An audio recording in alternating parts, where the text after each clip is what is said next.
so much of the East Coast and in the Gulf of Mexico as a result, of course, of this port strike that we've been following. How much do you expect that to impact prices in the coming weeks and days? Look, it's at least 25,000 union dock workers at 14 ports from Houston to Boston. They walked off the job last night at midnight, right? And according to JP Morgan Chase, the strike could cost the economy up to $5 billion a day. And economists worry that a longer strike would disrupt the supply chain on everything from your perishable foods to cars and construction materials. But we also know heating oil, for example, diesel gas, those are actually transported in ways that are not expected to be impacted by the strike. And according to the New York governor, Kathy Hochul, there's no need to be, running and panicking and going to the grocery store and stockpiling goods as you might have done, during the pandemic. Sure, still these concerns coming just 5 weeks out from this election.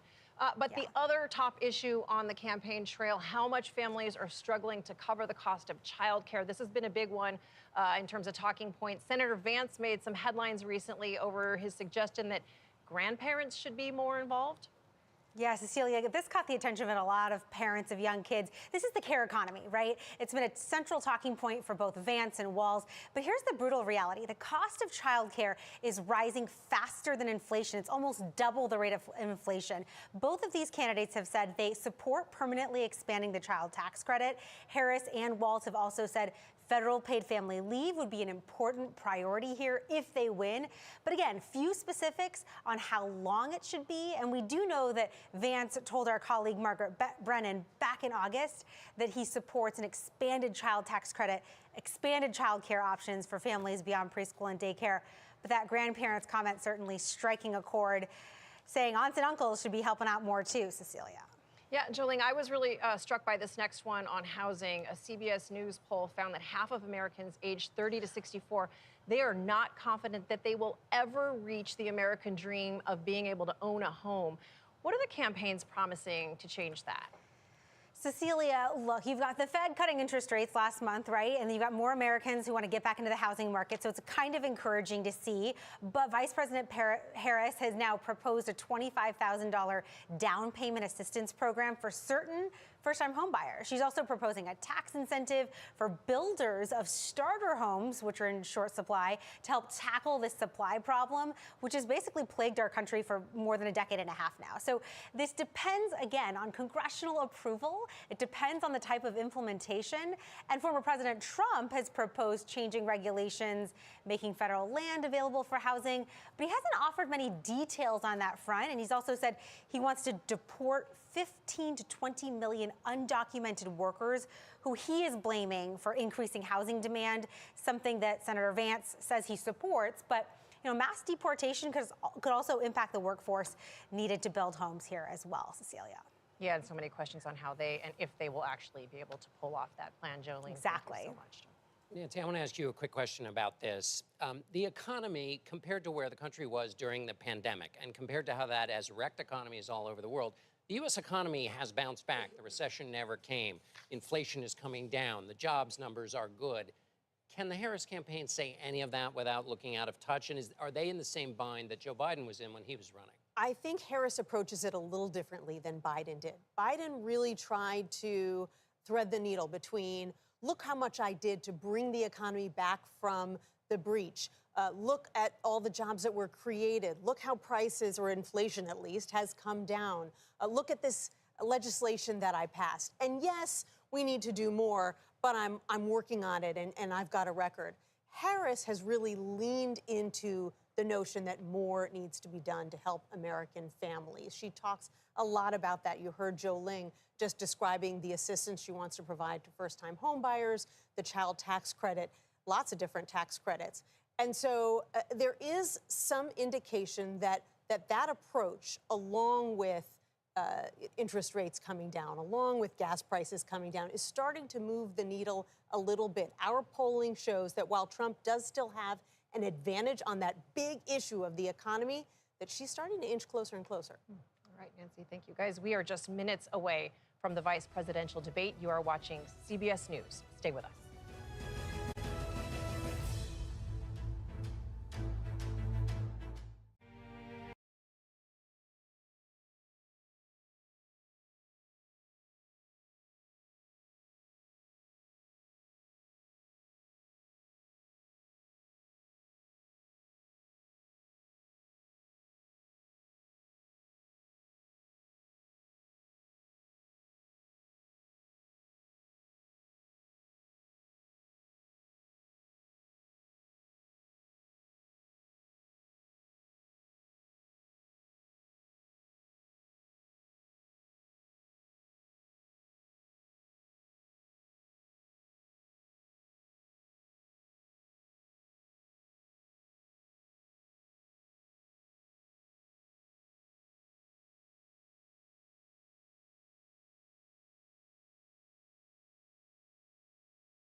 so big. How big is he, dear? What, 30, 33 pounds?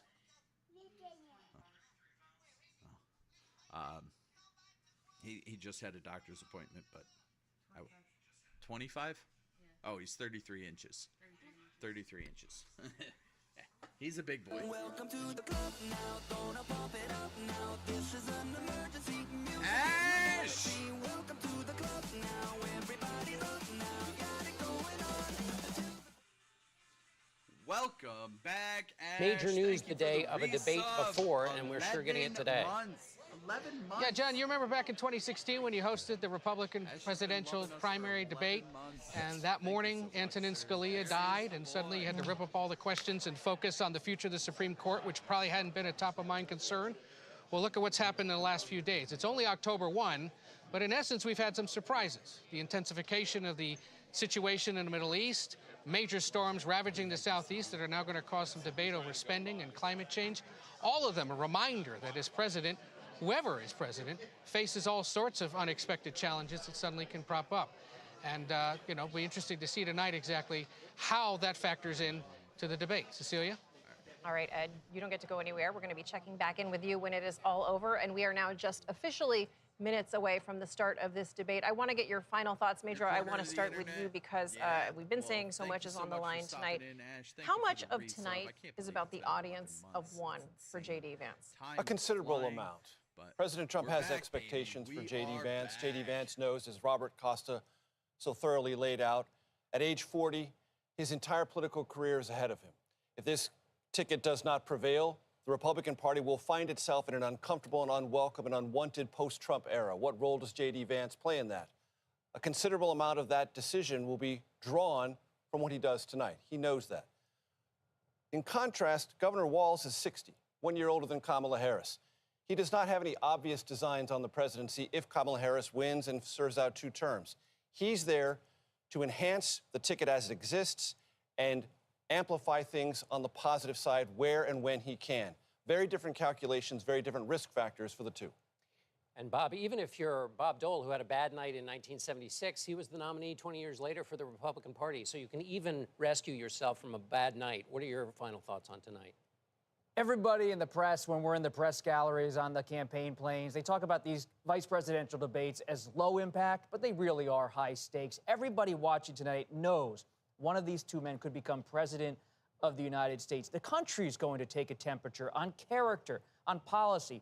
Who are these people who might lead the country? And one of them might be leading the country should a crisis happen, a heartbeat away from the presidency. We live in a time of assassination attempts on the Republican nominee, of political violence, and of aging politicians. So it's no question that one day one of these people could be president. We hope all people live healthy lives and serve full terms, but you never know in American history. That's what the history always tells us. Nancy, the other big event is these incredible floods in North Right. Carolina, which also is a platform for presidents. It is, because the handling of natural disasters is often a proxy for voters of competence. They look at how you handle something like that and they say this person is capable of handling big, important things. And that's why President Biden tomorrow is heading to North Carolina and South Carolina and Florida and Georgia the next day. And here we see the vice presidential candidates there. Tim Walz standing a lone man behind his lectern. Ed, give us your last thoughts as we watch here as J.D. Vance is off in the wings for the moment. Oh, there he is. It's performance, performance, performance. That seems obvious, but no faux pas. And they're looking for a viral moment. That's what they'll be looking for tonight. No handshake. No handshake, and there you have Governor Walz appears to be taking some notes. J.D. Vance doing the same as our colleagues. And they were Margaret shaking and hands Nora. before the cameras came. That's right. Oh, okay. Well, we have the vice presidential debate coming up in a moment. It will be moderated by our own Nora O'Donnell and Margaret Brennan. Ohio Senator J.D. Vance and Minnesota Governor Tim Walz take the stage. Well, they've taken the stage, so stick with us here and join us also on our streaming channel, CBS News 24/7, for exclusive content you won't see anywhere else. Thank you for joining us.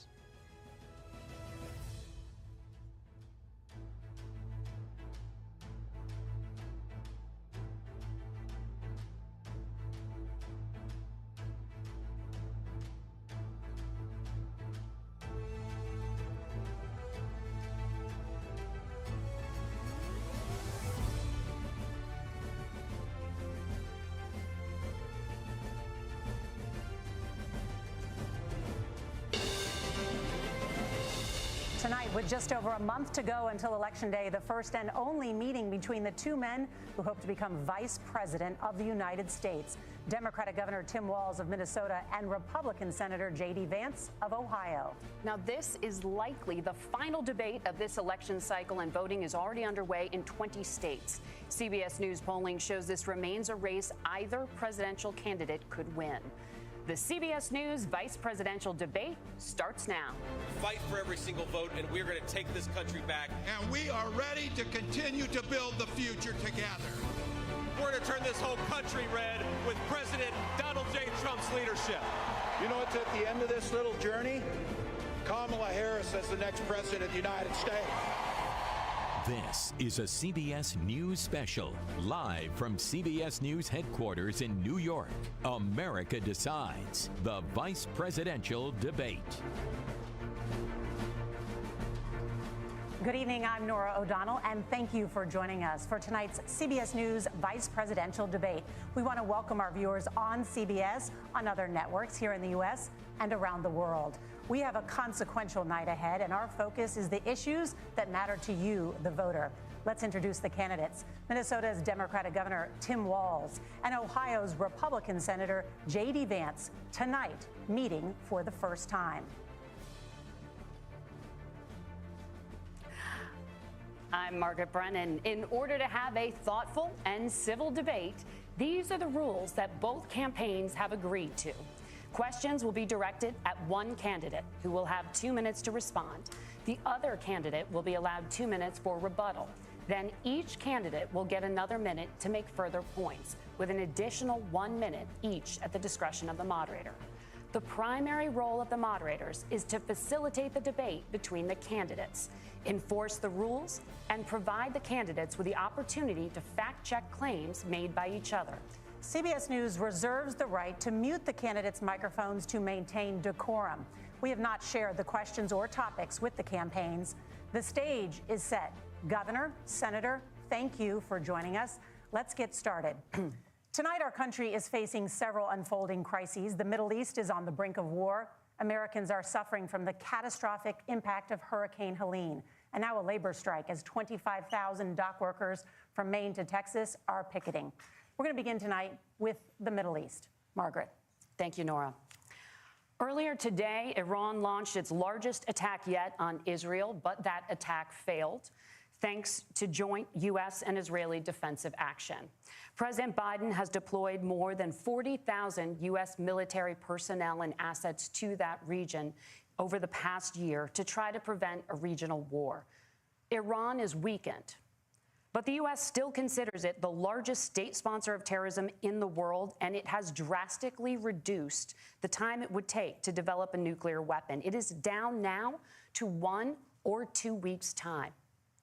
Governor Walz, if you were the final voice in the Situation Room, would you support or oppose a preemptive strike by Israel on Iran? You have 2 minutes. Well, thank you, and thank you for those joining at home tonight. Let's keep in mind where this started. October 7th, Hamas terrorists massacred over 1,400 Israelis and took prisoners. Israel's ability to be able to defend itself is absolutely fundamental. Getting its hostages back, fundamental, and ending the humanitarian crisis in Gaza. But the expansion of Israel and its proxies is an absolute fundamental necessity for the United States to have the steady leadership there. You saw it experienced today, where along with our Israeli partners and our coalition, able to stop the incoming attack. But what's fundamental here is that steady leadership is going to matter. It's clear, and the world saw it on that debate stage a few weeks ago, a nearly 80-year-old Donald Trump talking about crowd sizes is not what we need in this moment. But it's not just that. It's those that were closest to Donald Trump that understand how dangerous he is when the world is this dangerous. His chief of staff, John Kelly, said that he was the most flawed human being he'd ever met. And both of his secretaries of defense and his national security advisors said he should be nowhere near the White House. Now, the person closest to them, Donald Trump, said he's unfit for the highest office. That was Senator Vance. What we've seen out of Vice President Harris is we've seen steady leadership. We've seen a calmness that is able to draw on the coalitions to bring them together. Understanding that our allies matter. When our allies see Donald Trump turn towards Vladimir Putin, turn towards North Korea, when we start to see that type of fickleness around holding the coalitions together, we will stay committed. And as the Vice President said today we will protect our forces and our allied forces, and there will be consequences. Governor, your time is up. Senator Vance, the same question. Would you support or oppose a preemptive strike by Israel on Iran? You have 2 minutes. So, Margaret, I want to answer the question. First of all, thanks, Governor. Thanks to CBS for hosting the debate. And thanks, most importantly, to the American people who are watching this evening and caring enough about this country to pay attention to this vice presidential debate. I want to answer the question, but I want to actually give an introduction to myself a little bit because I recognize a lot of Americans don't know who either one of us are. I was raised in a working-class family. My mother required food assistance for periods of her life. My grandmother required Social Security help to raise me, and she raised me in part because my own mother struggled with addiction for a big chunk of my early life. I went to college on the GI Bill after I enlisted in the Marine Corps and served in Iraq. And so I stand here asking to be your vice president with extraordinary gratitude for this country, for the American dream that made it possible for me to live my dreams. And most importantly, I know that a lot of you are worried about the chaos in the world and the feeling that the American dream is unattainable. I want to try to convince you tonight over the next 90 minutes that if we get better leadership in the White House, if we get Donald Trump back in the White House, the American dream is going to be attainable once again. Now, to answer this particular question, we have to remember that as much as Governor Walz just accused Donald Trump of being an agent of chaos, Donald Trump actually delivered stability in the world, and he did it by establishing effective deterrence. People were afraid of stepping out of line. Iran, which launched this attack, has received over $100 billion in unfrozen assets thanks to the Kamala Harris administration. What do they use that money for? They use it to buy weapons that they're now launching against our allies, and God forbid, potentially launching against the United States as well. Donald Trump recognized that for people to fear the United States, you needed peace through strength. They needed to recognize that if they got out of line, the United States global leadership would put stability and peace back in the world. Now, you asked about a preemptive strike, Margaret, and I want to answer the question. Look, it is up to Israel what they think they need to do to keep their country safe, and we should support our allies wherever they are when they're fighting the bad guys. I think that's the right approach to take with the Israel question. Thank you, Senator. Governor Walz, do you care to respond to any of the allegations? Well, look, Donald Trump was in office. We'll sometimes hear a revisionist history, but when Donald Trump was in office, it was Donald Trump who we had a coalition of nations that had boxed Iran's nuclear program in, the inability to advance it. Donald Trump pulled that program and put nothing else in its place. So Iran is closer to a nuclear weapon than they were before because of Donald Trump's fickle leadership. And when Iran shot down an American aircraft in international airspace, Donald Trump tweeted, because that's the standard diplomacy of Donald Trump. And when Iranian missiles did fall near U.S. troops and they received traumatic brain injuries, Donald Trump wrote it off as headaches. Look, our allies understand that Donald Trump is fickle. He will go to whoever has the most flattery or where it makes sense to him. Steady leadership like you witnessed today, like you witnessed in April. Both Iranian attacks were repelled. Our coalition is strong, and we need the steady leadership that Kamala Harris is providing. Senator Vance, the U.S. did have a diplomatic deal with Iran to temporarily pause parts of its nuclear program, and President Trump did exit that deal. He recently said, just 5 days ago, the U.S. must now make a diplomatic deal with Iran because the consequences are impossible. Did he make a mistake? You have 1 minute. Well, first of all, Margaret, diplomacy is not a dirty word, but I think that's something that Governor Walz just said is quite extraordinary. You yourself just said Iran is as close to a nuclear weapon today as they have ever been. And Governor Walz, you blame Donald Trump. Who has been the vice president for the last 3.5 years? And the answer is your running mate, not mine. Donald Trump consistently made the world more secure. Now, we talk about what the sequence of events that led us to where we are right now, and you can't ignore October the 7th, which I appreciate Governor Walz bringing up.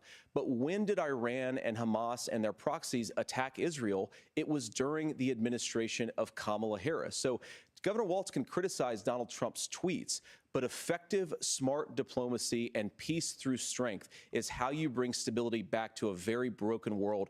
Donald Trump has already done it once before. Ask yourself at home, when was the last time, I'm 40 years old, when was the last time that an American president didn't have a major conflict break out? The only answer is during the 4 years that Donald Trump was president. Gentlemen, we have a lot to get to. Nora? Margaret, thank you. Let's turn now to Hurricane Helene. The storm could become one of the deadliest on record. More than 160 people are dead and hundreds more are missing. Scientists say climate change makes these hurricanes larger, stronger, and more deadly because of the historic rainfall. Senator Vance, according to CBS News polling, 7 in 10 Americans and more than 60% of Republicans under the age of 45 favor the U.S. taking steps to try and reduce climate change. Senator, what responsibility would the Trump administration have to try and reduce the impact of climate change? I'll give you 2 minutes. Sure. So first of all, let's start with the hurricane, because it's an unbelievable, unspeakable human tragedy. I just saw today, actually, a photograph of 2 grandparents on a roof with a 6-year-old child, and it was the last photograph ever taken of them because the roof collapsed and those innocent people lost their lives. And I'm sure Governor Walz joins me in saying our hearts go out to those innocent people, our prayers go out to them, and we want as robust and aggressive as a federal response as we can get to save as many lives as possible, and then, of course, afterwards, to help the people in those communities rebuild. I mean, these are communities that I love. Some of them I know very personally in Appalachia, all across the Southeast. They need their government to do their job, and I commit that when Donald Trump is president again, the government will put the citizens of this country first when they suffer from a disaster. Now, Nora, you asked about climate change. I think this is a very important issue. Look, a lot of people are justifiably worried about all these crazy weather patterns. I think it's important for us, first of all, to say, Donald Trump and I support clean air, clean water. We want the environment to be cleaner and safer. But one of the things that I've noticed some of our Democratic friends talking a lot about is a concern about carbon emissions, this idea that carbon emissions drives all of the climate change. Well, let's just say that's true, just for the sake of argument, so we're not arguing about weird science. Let's just say that's true. Well, if you believe that, what would you want to do? The answer is that you'd want to reshore as much American manufacturing as possible, and you'd want to produce as much energy as possible in the United States of America, because we're the cleanest economy in the entire world. What have Kamala Harris's policies actually led to? More energy production in China, more manufacturing overseas, more doing business in some of the dirtiest parts of the entire world. And when I say that, I mean the amount of carbon emissions they're doing per unit of economic output. So if we actually care about getting cleaner air and cleaner water, the best thing to do is to double down and invest in American workers and the American people. And unfortunately, Kamala Harris has done exactly the opposite. Governor Walz, you have 2 minutes to respond. Well, we got close to an agreement because all those things are happening. Look, first of all, it is a horrific tragedy with this hurricane, and my heart goes out to the folks that are down there in contact with the governors. I serve as co-chair of the Council of Governors as we work together on these emergency managements. Governors know no partisanship. They work together. So all of the governors and the emergency responders are on the ground. Those happen on the front end.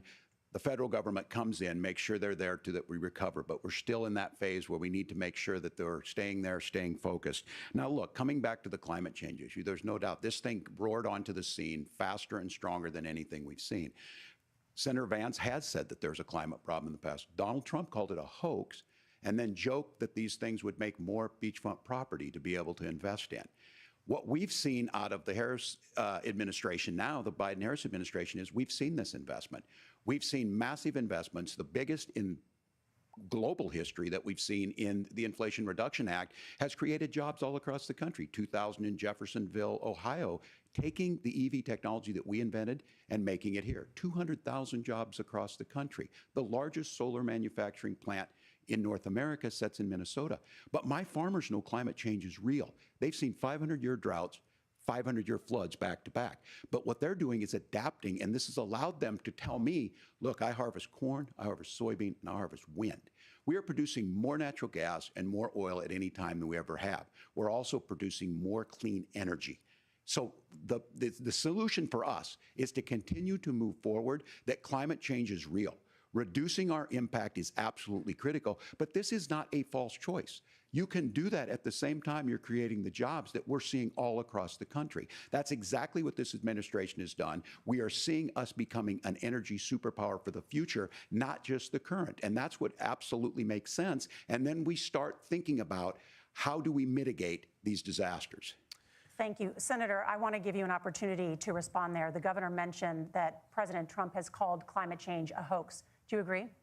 Well, look, what the president has said is that if the Democrats, in particular Kamala Harris and her leadership, if they really believe that climate change is serious, what they would be doing is more manufacturing and more energy production in the United States of America, and that's not what they're doing. So clearly, Kamala Harris herself doesn't believe her own rhetoric on this. If she did, she would actually agree with Donald Trump's energy policies. Now, something Governor Walz said I think is important to touch upon, because when we talk about clean energy, I think that's a slogan that often the Democrats will use here. And I'm talking, of course, about the Democratic leadership. And the real issue is that if you're spending hundreds of millions or even billions of dollars of American taxpayer money on solar panels that are made in China, number one, you're going to make the economy dirtier. We should be making more of those solar panels here in the United States of America. Some of them are, Tim, but a lot of them are being made overseas in China, especially the components that go into those solar panels. So if you really want to make the environment cleaner, you've got to invest in more energy production. We haven't built a nuclear facility, I think, one in the past 40 years. Senator. Natural gas, we got to invest more in it. Kamala Harris has done the opposite.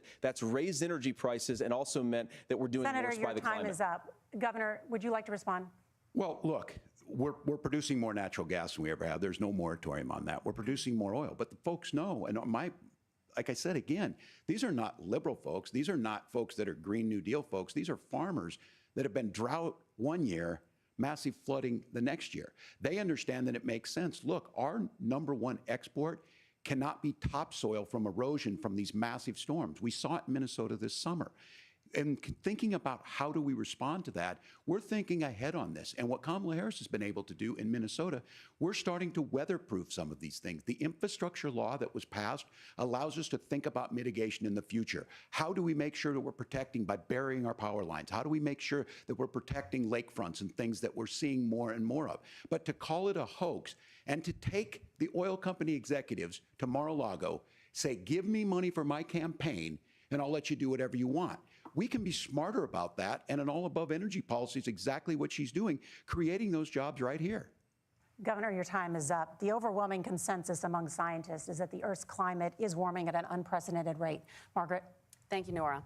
We're going to turn now to immigration. The crisis at the U.S.-Mexico border consistently ranks as one of the top issues for American voters.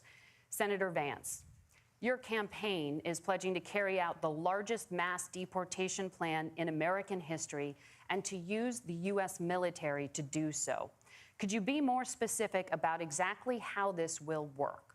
For example, would you deport parents who have entered the U.S. illegally and separate them from any of their children who were born on U.S. soil? You have 2 minutes. So first of all, Margaret, before we talk about deportations, we have to stop the bleeding. We have a historic immigration crisis because Kamala Harris started and said that she wanted to undo all of Donald Trump's border policies. 94 executive orders suspending deportations, decriminalizing illegal aliens, massively increasing the asylum fraud that exists in our system. That has opened the floodgates. And what it's meant is that a lot of fentanyl is coming into our country. I had a mother who struggled with opioid addiction and has gotten clean. I don't want people who are struggling with addiction to be deprived of their second chance because Kamala Harris let in fentanyl into our communities at record levels. So you've got to stop the bleeding. You've got to re-implement Donald Trump's border policies, build the wall, re-implement deportations. And that gets me to your point, Margaret, about what do we actually do? So we've got 25 million illegal aliens who are here in the country. What do we do with them? I think the first thing that we do is we start with the criminal migrants. About 1 million of those people have have committed some form of crime in addition to crossing the border illegally. I think you start with deportations on those folks. And then I think you make it harder for illegal aliens to undercut the wages of American workers. A lot of people will go home if they can't work for less than minimum wage in our own country. And by the way, that'll be really good for our workers who just want to earn a fair wage for doing a good day's work. And the final point, Margaret, is you ask about family separation. Right now in this country, Margaret, we have 320,000 children that the Department of Homeland Security has effectively lost. Some of them have been sex trafficked. Some of them hopefully are at homes with their families. Some of them have been used as drug trafficking mules. The real family separation policy in this country is unfortunately Kamala Harris's wide open southern border. And I'd ask my fellow Americans to remember when she came into office, she said she was going to do this. Real leadership would be saying, you know what, I screwed up. We're going to go back to Donald Trump's border policies. I wish that she would do that. It would be good for all of us. Governor, do you care to respond to any of those specific allegations, including that the vice president is, quote, letting in fentanyl and using kids as drug mules, among other things regarding children? The drug mule is not true, but I will say about this, about the fentanyl, because this is a crisis of this, the opioid crisis. And the good news on this is the last 12 months saw the largest decrease in opioid deaths in our nation's history. 30% decrease in Ohio, but there's still more work to do. But let's go back to this on immigration. Kamala Harris was the Attorney General of the largest state and a border state in California. She's the only person in this race who prosecuted transnational gangs for human trafficking and drug interventions. But look, we all want to solve this. Most of us want to solve this, and that is the United States Congress. That's the Border Patrol agents. That's the Chamber of Commerce. That's most Americans out here. That's why we had the fairest and the toughest bill on immigration that this nation's seen. It was crafted by a conservative senator from Oklahoma, James Lankford. I know him. He's super conservative, but he's a man of principle, wants to get it done. Democrats and Republicans worked on this piece of legislation. The Border Patrol said, this is what we need in here. These are the experts. And the Chamber of Commerce and the Wall Street Journal said, pass this thing. Kamala Harris helped get there. 1,500 new border agents, detection for drugs, DOJ money to speed up these the adjudications on this, just what America wants. But as soon as I was getting ready to pass and actually tackle this, Donald Trump said no, told them to vote against it because it gives him a campaign issue. It gives him to, what would Donald Trump talk about if we actually did some of these things? And they need to be done by the legislature. You can't just do this through the executive branch. So look, we have the options to do this. Donald Trump had 4 years. He had 4 years to do this. And he promised you, America, how easy it would be. I'll build you a big, beautiful wall, and Mexico will pay for it. Less than 2% of that wall got built, and Mexico didn't pay a dime.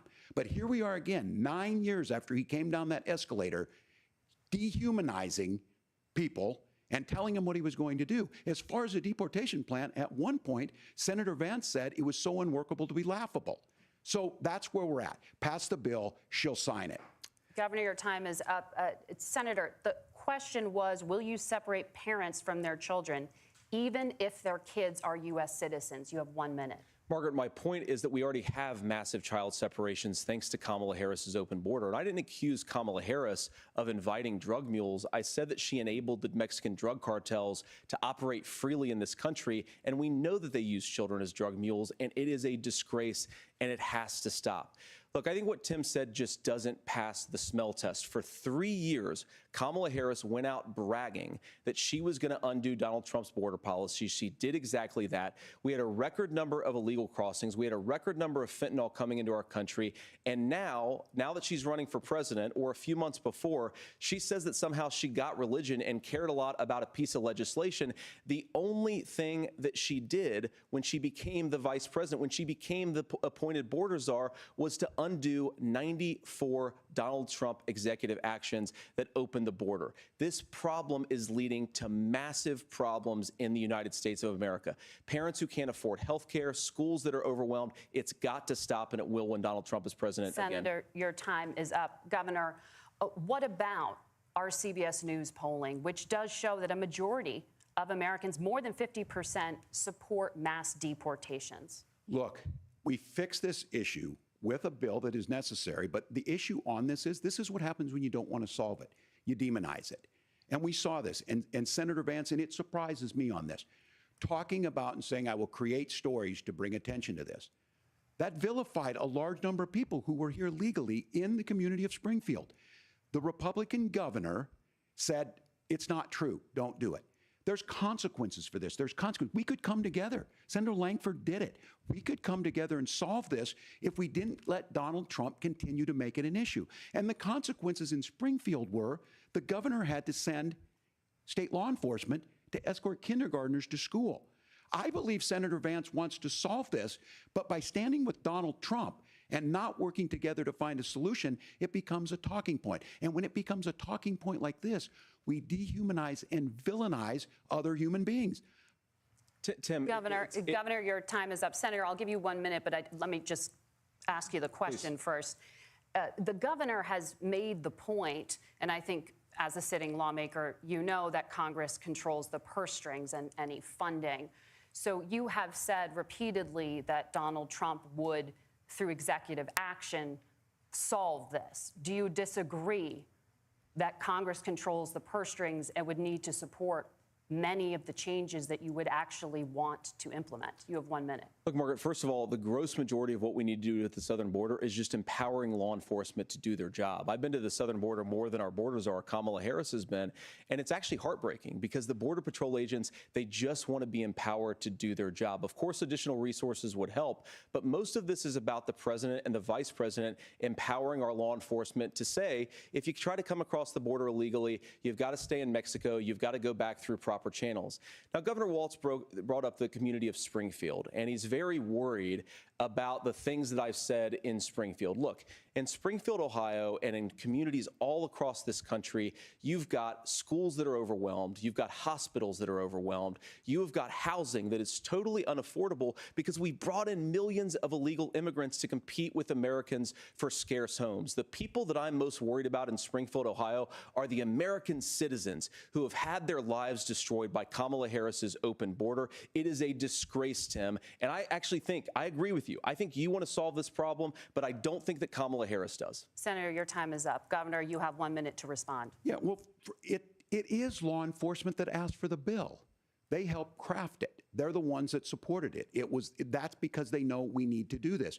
Look, this issue of continuing to bring this up, of not dealing with it, of blaming migrants for everything. On housing, we could talk a little bit about Wall Street speculators buying up housing and making them less affordable, but it becomes a blame. Look, this bill also gives the money necessary to adjudicate. I agree, it should not take 7 years for an asylum claim to be done. This bill gets it done in 90 days. Then you start to make a difference in this, and you start to adhere to what we know, American principles. I don't talk about my faith a lot, but Matthew 25:40 talks about, to the least amongst us you do unto me. I think that's true of most Americans. They simply want order to it. This bill does it. It's funded. It's supported by the people who do it. And it lets us keep our dignity about how we treat other people. Thank you, Governor. And just to clarify for our viewers, Springfield, Ohio does have a large number of Haitian migrants who have legal status, temporary protected status. Well, Margaret, but thank you, Senator. We have so much to get to. Margaret, I think it's important because we're going to turn out of the economy. Thank Margaret, you. the rules were that you guys weren't going to fact check, and since you're fact checking me, I think it's important to say what's actually going on. So there's an application called the CBP One app, where you can go on as an illegal migrant, apply for asylum or apply for parole, and be granted legal status at the wave of a Kamala Harris open border wand. That is not a person coming in, applying for a green card and waiting for 10 years. That is the facilitation of illegal immigration, Margaret, by our own Thank you, Senator, for describing the legal process. We have so much to get to, Senator. Those laws have been on the books since 1990. Thank you, gentlemen. The CBP One app has not been on the books since 1990. It's something that Kamala Harris created, Margaret. Gentlemen, the audience can't hear you because your mics are cut. We have so much we want to get to. Thank you for explaining the legal process. Nora. Thank you, Margaret. The economy is a top concern for voters. Each of your campaigns has released an economic plan, so let's talk about the specifics. Governor Walz, Vice President Harris unveiled a plan that includes billions in tax credits for manufacturing, housing, and a renewed child tax credit. The Wharton School says your proposals will increase the nation's deficit by $1.2 trillion. How would you pay for that without ballooning the deficit? Governor, I'll give you 2 minutes. Yeah, thank you. And Kamala Harris and I do believe in the middle class because that's where we come from. We both grew up in that. We understand. So those of you out there listening tonight, you're hearing a lot of stuff back and forth, and it's good. It's healthy. That's what this is supposed to happen. You should be listening. How's this going to impact me? The bold forward plan that Kamala Harris put out there is talking about this housing issue. The one thing is there's 3 million new houses proposed under this plan with down payment assistance on the front end to get you in a house. A house is much more than just an asset to be traded somewhere. It's foundational to where you're at. And then making sure that the things you buy every day, whether they be prescription drugs or other things, that there's fairness in that. Look, the $35 insulin is a good thing, but it costs $5 to make insulin. They were charging $800 before this law went into effect. As far as the housing goes, I've seen it in Minnesota.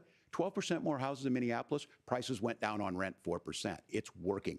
And then making sure tax cuts go to the middle class. $6,000 child tax credit, we have one in Minnesota, reduces childhood poverty by 1/3. We save money in the long run, and we do the right thing for families. And then getting businesses off the ground. The law as it stands right now is $5,000 tax credit for small business, increasing that to $50,000. Now, this is a philosophical difference between us. Donald Trump made a promise, and I'll give you this, he kept it.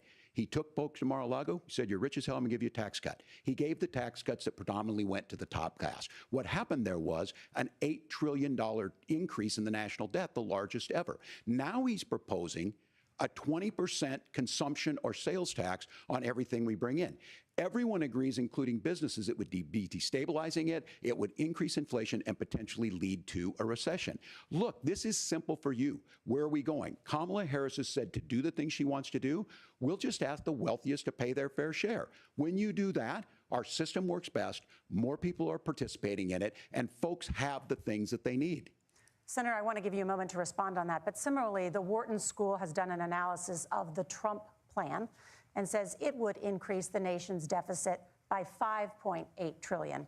My question is the same for you. How do you pay for all that without ballooning the deficit? I'll give you 2 minutes. Well, first of all, you're going to hear a lot from Tim Walz this evening, and you just heard it in the answer, a lot of what Kamala Harris proposes to do. And some of it, I'll be honest with you, it even sounds pretty good. Here's what you won't hear, is that Kamala Harris has already done it. Because she's been the vice president for 3.5 years. She had the opportunity to enact all of these great policies, and what she's actually done instead is drive the cost of food higher by 25%, drive the cost of housing higher by about 60%, open the American southern border and make middle-class life unaffordable for a large number of Americans. If Kamala Harris has such great plans for how to address middle-class problems, then she ought to do them now. Not when asking for a promotion, but in the job the American people gave her 3.5 years ago. And the fact that she isn't tells you a lot about how much you can trust her actual plans. Now, Donald Trump's economic plan is not just a plan, but it's also a record. A lot of those same economists attack Donald Trump's plans, and they have PhDs, but they don't have common sense and they don't have wisdom, because Donald Trump's economic policies delivered the highest take-home pay in a generation in this country, 1.5% inflation, and to boot, peace and security all over the world. So when people say that Donald Trump's economic plan doesn't make sense, I say look at the record. He delivered rising take-home pay for American workers. Now, Tim admirably admits that they want to undo the Trump tax cuts. But if you look at what was so different about Donald Trump's tax cuts, even from previous Republican tax cut plans, is that a lot of those resources went to giving more take-home pay to middle class and working class Americans. It was passed in 2017, and you saw an American economic boom unlike we've seen in a generation in this country. That is a record that I'm proud to run on, and we're going to get back to that common sense wisdom so that you can afford to live the American dream again. I know a lot of you are struggling. I know a lot of you are worried about paying the bills. It's going to stop when Donald Trump brings back common sense to this country. Governor, do you want to respond to that? What has Kamala Harris done for the middle class? Yeah, well, Kamala Harris's day one was Donald Trump's failure on COVID that led to the collapse of our economy. We were already before COVID in a manufacturing recession, but 10 million people out of work, largest percentage since the Great Depression. 9 million jobs closed on that. That was day one. Whether it was the Infrastructure Act or other things we moved. Now, you made a question about experts, said this. I've made a note of this. Economists can't be trusted. Science can't be trusted. National security folks can't be trusted. Look, if you're going to be president, You don't have all the answers. Donald Trump believes he does. My pro tip of the day is this. If you need heart surgery, listen to the people at the Mayo Clinic in Rochester, Minnesota, not Donald Trump. And the same thing goes with this. And I ask you out there, teachers, nurses, truck drivers, or whatever, how is it fair that you're paying your taxes every year and Donald Trump hasn't paid any federal tax in the last 15 years, and the last year as president? That's what's wrong with the system. There's a way around it, and he's bragged about that. We're just asking for fairness in it, and that's all you want. You have a minute. Governor, you say trust the experts. But those same experts for 40 years said that if we shipped our manufacturing base off to China, we'd get cheaper goods. They lied about that. They said if we shipped our industrial base off to other countries, to Mexico and elsewhere, it would make the middle class stronger. They were wrong about that. They were wrong about the idea that if we made America less self-reliant, less productive in our own nation, that it would somehow make us better off, and they were wrong about it. And for the first time in a generation, Donald Trump had the wisdom and the courage to say to that bipartisan consensus, we're not doing it anymore. We're bringing American manufacturing back. We're unleashing American energy. We're going to make more of our own stuff. And this isn't just an economic issue. I mean, I've got 3 beautiful little kids at home, 7, 4, and 2, and I love them very much, and I hope they're in bed right now. But look, so many of the drugs, the pharmaceuticals that we put in the bodies of our children are manufactured by nations that hate us. This has to stop, and we're not going to stop it by listening to experts. We're going to stop it by listening to common sense wisdom, which is what Donald Trump governed on. Senator, your time is up. Governor Walz, can you address that? I mean, voters say they trust Donald Trump on the economy more. Why? Well, if you're listening tonight and you want billionaires to get tax cuts, you heard what the numbers were. Look, I'm a union guy on this. I'm not a guy who wanted to ship things overseas, but I understand that, look, we produce soybeans and corn. We need to have fair trading partners. That's something that we believe in. I think the thing that most concerns me on this is Donald Trump was the guy who created the largest trade deficit in American history with China. So the rhetoric is good. Much of what the senator said right there, I'm in agreement with him on this. I watched it happen too. I watched it to my communities, and we talked about that. But we had people undercutting the right to collectively bargain. We had right to work states made it more difficult. We had companies that were willing to ship it over, and we saw people profit. Folks that are venture capital in some cases, putting money into companies that were overseas. We're in agreement that we bring those home. The issue is Donald Trump is talking about it. Kamala Harris has a record, 250,000 more manufacturing jobs just out of the IRA. May I respond to that? Yes. So appreciate that. So if you notice, what Governor Walz just did is he said, first of all, Donald Trump has to listen to the experts. And then when he acknowledged that the experts screwed up, he said, well, Donald Trump didn't do nearly as good of a job as the statistics show that he did. So what Tim Walz is doing, and I honestly, Tim, I think you got a tough job here, because you've got to play whack-a-mole. You've got to pretend that Donald Trump didn't deliver rising take-home pay, which of course he did. You've got to pretend that Donald Trump didn't deliver lower inflation, which of course he did. And then you've simultaneously got to defend Kamala Harris's atrocious economic record, which has made gas, groceries, and housing unaffordable for American citizens. I was raised by a woman who would sometimes go into medical debt so that she could put food on the table in our household. I know what it's like to not be able to afford the things that you need to afford. We can do so much better. To all of you watching, we can get back to an America that's affordable again. We just got to get back to common sense economic principles. I hope we have a conversation on health care then. Senator, Governor. Please. Thank you. Margaret? We have a lot to get to ahead, gentlemen, on many topics. But right now, I want to talk about personal qualifications. The vice president is often the last voice the president hears before making consequential decisions. We want to ask you about your leadership qualities.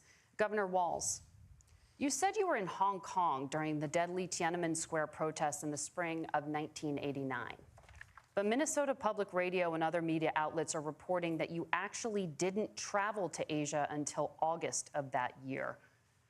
Can you explain that discrepancy? Yeah, well, and to the folks out there who didn't get at the top of this, look, I grew up in small rural Nebraska, town of 400, town that you rode your bike with your buddies till the streetlights come on, and I'm proud of that service. I joined the National Guard at 17, worked on family farms, and then I used the GI Bill to become a teacher, passionate about it, a young teacher. My first year out, I got the opportunity in the summer of '89 to travel to China.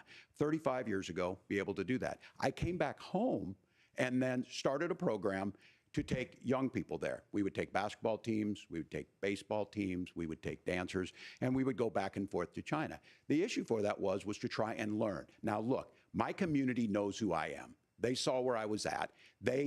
Look, I will be the first to tell you, I have poured my heart into my community. I've tried to do the best I can, but I've not been perfect. And I'm a knucklehead at times, but it's always been about that. Those same people elected me to Congress for 12 years. And in Congress, I was one of the most bipartisan people, working on things like farm bills that we got done, working on veterans benefits. And then the people of Minnesota were able to elect me to governor twice.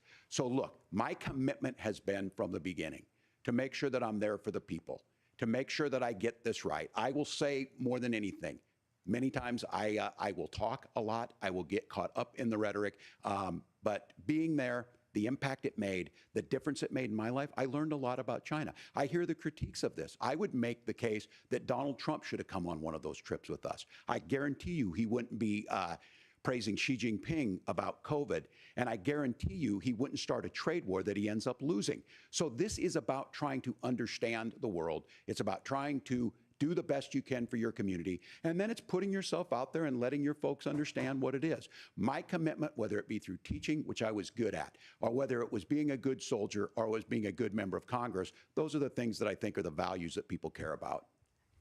Governor, just to follow up on that, the question was, can you explain the discrepancy? All I said on this was I got there that summer and misspoke on this. So I will just, that's what I've said. So I was in Hong Kong and China during the democracy protests went in. And from that, I learned a lot of what needed to be in governance. Thank you, Governor. Senator Vance, in 2016, you called your running mate Donald Trump unfit for the nation's highest office, and you said he could be America's Hitler. I know you've been asked many times, and you've said you regret those comments and explained you then voted for Donald Trump in 2020.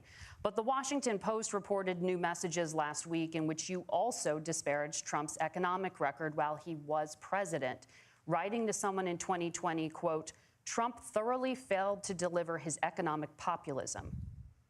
You're now his running mate, and you've shifted many of your policy stances to align with his. If you become vice president, why should Americans trust that you will give Donald Trump the advice he needs to hear and not just the advice he wants to hear? You have 2 minutes. Well, first of all, Margaret, because I've always been open. And sometimes, of course, I've disagreed with the president, but I've also been extremely open about the fact that I was wrong about Donald Trump. I was wrong, first of all, because I believed some of the media stories that turned out to be dishonest fabrications of his record. But most importantly, Donald Trump delivered for the American people. Rising wages, rising take-home pay, an economy that worked for normal Americans, a secure southern border, a lot of things, frankly, that I didn't think he'd be able to deliver on. And yeah, when you screw up, when you misspeak, when you get something wrong and you change your mind, you ought to be honest with the American people about it. It's one of the reasons, Margaret, why I've done so many interviews is because I think it's important to actually explain to the American people where I come down on the issues and what changed. Now, you pointed out to messages from 2020. Margaret, I've been extremely consistent that I think there were a lot of things that we could have done better in the Trump administration the first round if Congress was doing its job. I strongly believe, and I've been a United States Senator, that Congress is not just a high-class debating society. It's not just a forum for senators and congressmen to whine about problems. It's a forum to govern. So there were a lot of things on the border, on tariffs, for example, where I think that we could have done so much more if the Republican Congress and the Democrats in Congress had been a little bit better about how they govern the country. They were so obsessed with impeaching Donald Trump, they couldn't actually govern. And I want to talk about this tariff issue in particular, Margaret, because Tim just accused this of being a national sales tax. Look, the one thing, and you're probably surprised to hear me praising Joe Biden, but the one thing that Joe Biden did is he continued some of the Trump tariffs that protected American manufacturing jobs. And it's the one issue, the most pro-worker part of the Biden administration, it's the one issue where Kamala Harris has run away from Joe Biden's record. Think about this. If you're trying to employ slave laborers in China at $3 a day, you're going to do that and undercut the wages of American workers unless our country stands up for itself and says you're not accessing our markets unless you're paying middle-class Americans a fair wage. Senator, your time is up. Nora? Thank you. Now to the issue of reproductive rights. Governor Walz, after Roe versus Wade was overturned, you signed a bill into law that made Minnesota one of the least restrictive states in the nation when it comes to abortion. Former President Trump said in the last debate that you believe abortion, quote, in the 9th month is absolutely fine. Yes or no? Is that what you support? I'll give you 2 minutes. That's not what the bill says, but look, this issue is what's on everyone's mind. Donald Trump put this all into motion. He brags about how great it was that he put the judges in and overturned Roe versus Wade, 52 years of personal autonomy. And then he tells us, oh, we send it to the states. It's a beautiful thing. Amanda Zaworski would disagree with you on it's a beautiful thing. A young bride in Texas waiting for their child at 18 weeks. She has a complication, a tear in the membrane. She needs to go in. The medical care at that point needs to be decided by the doctor. And that would have been an abortion. But in Texas, that would have put them in legal jeopardy. She went home, got sepsis, nearly dies, and now she may have difficulty having children. Or in Kentucky, Hadley Duval, a 12-year-old child raped and impregnated by her stepfather. Those are horrific. Now, when God asked about that, Senator Vance said 2 wrongs don't make a right. There is no right in this. So in Minnesota, what we did was restore Roe versus Wade. We made sure that we put women in charge of their health care. But look, this is not where, if you don't know Amanda or a Hadley, you soon will. Their Project 2025 is going to have a registry of pregnancies. It's going to make it more difficult, if not impossible, to get contraception and limit access, if not eliminate access to infertility treatments. For so many of you out there listening, me included, infertility treatments are why I have a child. That's nobody else's business, but those things are being proposed. And the catch-all on this is, well, the states will decide what's right for Texas might not be right for Washington. That's not how this works. This is basic human right. We have seen maternal mortality skyrocket in Texas, outpacing many other countries in the world. This is about health care. In Minnesota, we are ranked first in health care for a reason. We trust women, we trust doctors. Senator, do you want to respond to the governor's claim? Will you create a federal pregnancy monitoring agency? No, Nora, certainly we won't. And I want to talk about this issue because I know a lot of Americans care about it, and I know a lot of Americans don't agree with everything that I've ever said on this topic. And, you know, I grew up in a working class family in a neighborhood where I knew a lot of young women who had unplanned pregnancies and decided to terminate those pregnancies because they feel like they didn't have any other options. And, you know, one of them is actually very dear to me. And I know she's watching tonight, and I love you. And she told me something a couple years ago that she felt like if she hadn't had that abortion, that it would have destroyed her life because she was in an abusive relationship. And I think that what I take from that as a Republican who proudly wants to protect innocent life in this country, who proudly wants to protect the vulnerable, is that my party, we've got to do so much better of a job at earning the American people's trust back on this issue where they frankly just don't trust us. And I think that's one of the things that Donald Trump and I are endeavoring to do. I want us as a Republican Party to be pro-family in the fullest sense of the word. I want us to support fertility treatments. I want us to make it easier for moms to afford to have babies. I want it to make it easier for young families to afford a home so they can afford a place to raise that family. And I think there's so much that we can do on the public policy front just to give women more options. Now, of course, Donald Trump has been very clear that on the abortion policy specifically, that we have a big country and it's diverse. And California has a different viewpoint on this than Georgia. Georgia has a different viewpoint from Arizona. And the proper way to handle this, as messy as democracy sometimes is to let voters make these decisions, let the individual states make their abortion policy. And I think that's what makes the most sense in a very big, a very diverse, and let's be honest, sometimes a very, very messy and divided country. Governor, would you like to respond and also answer the question about restrictions? Yeah, well, the question got asked and Donald Trump made the accusation that wasn't true about Minnesota. Well, let me tell you about this idea that there's diverse states. There's a young woman named Amber Thurman. She happened to be in Georgia, a restrictive state. Because of that, she had to travel a long distance to North Carolina to try and get her care. Amber Thurman died in that journey back and forth. The fact of the matter is, how can we as a nation say that your life and your rights as basic as the right to control your own body is determined on geography. There's a very real chance, had Amber Thurman lived in Minnesota, she would be alive today. That's why the restoration of Roe versus Wade. When you listen to Vice President Harris talk about this subject and you hear me talk about it, you hear us talking exactly the same. Donald Trump is trying to figure out how to get the political right of this. I agree with a lot of what Senator Vance said about what's happening. His running mate, though, does not, and that's the problem. Governor, your time is up. Senator, let me ask you about that. He mentioned, was, I think, referring to a national ban. In the past, you have supported a federal ban on abortion after 15 weeks.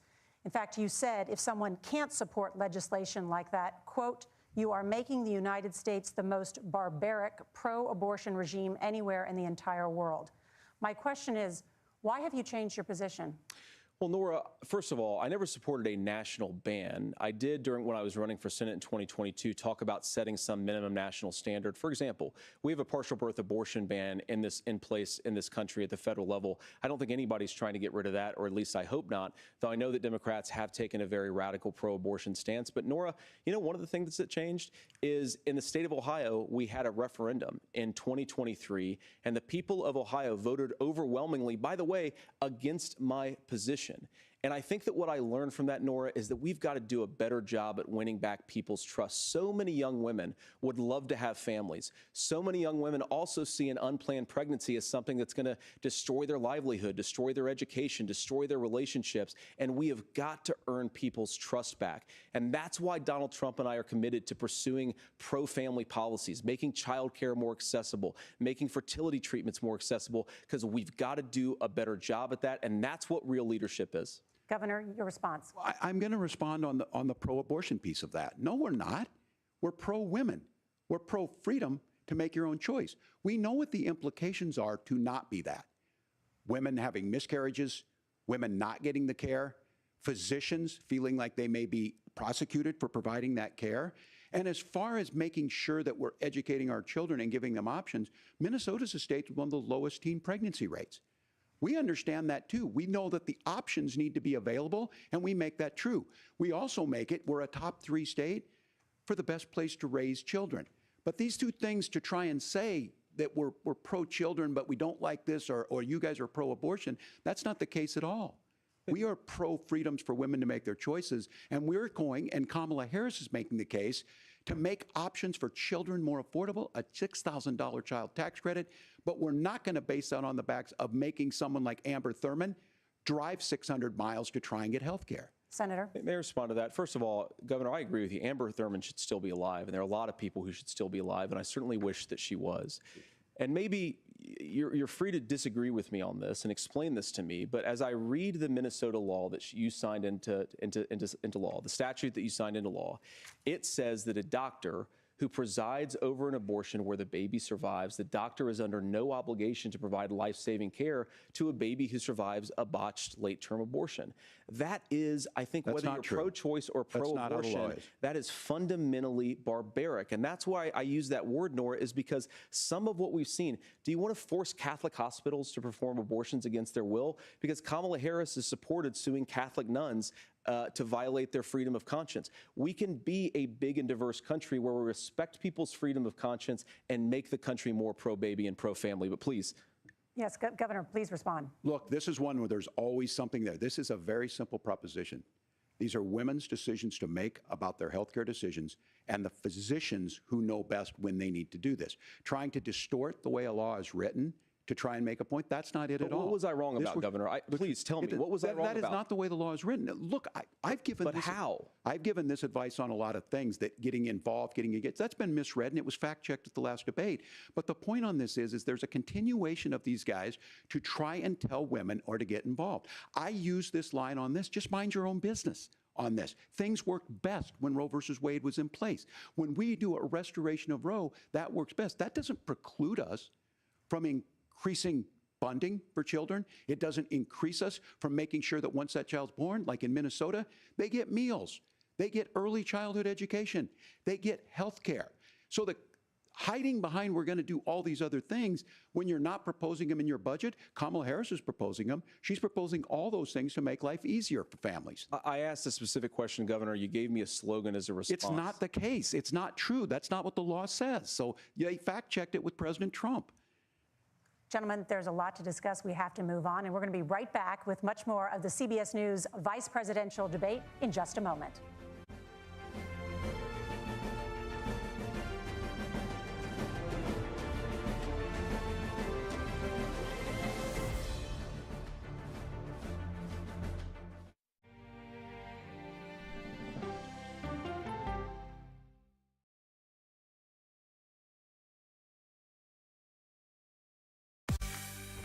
On our places, bright, shiny faces. When you wake up in the morning, we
Welcome back.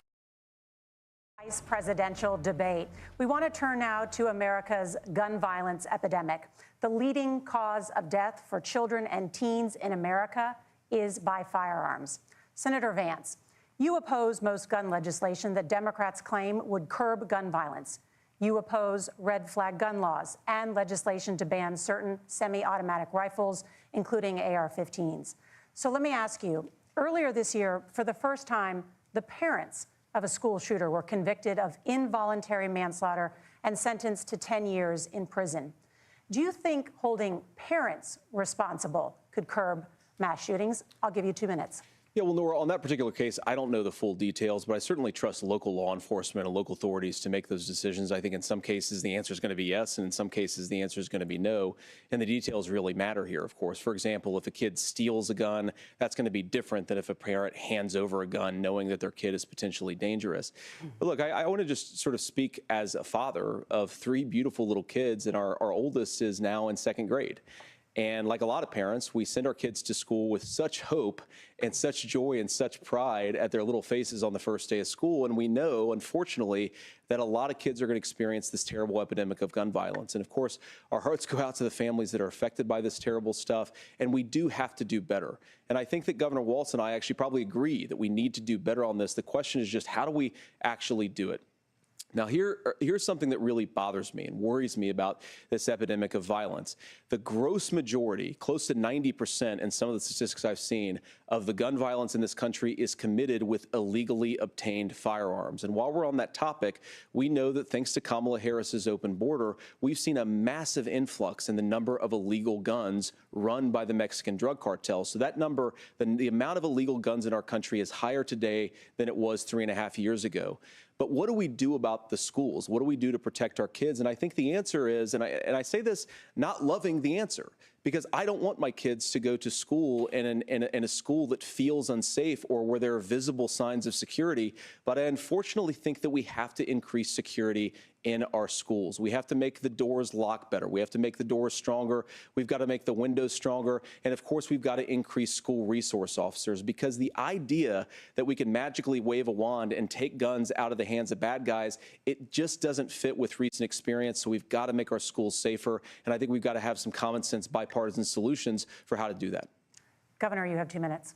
Well, I think all the parents watching tonight, this is your biggest nightmare. Look, I got a 17-year-old, and he witnessed a shooting at a community center playing volleyball. Those things don't leave you. As a member of Congress, I sat in my office surrounded by dozens of the Sandy Hook parents, and they were looking at my 7-year-old picture on the wall. Their 7-year-old were dead, and they were asking us to do something. And look, I'm a hunter.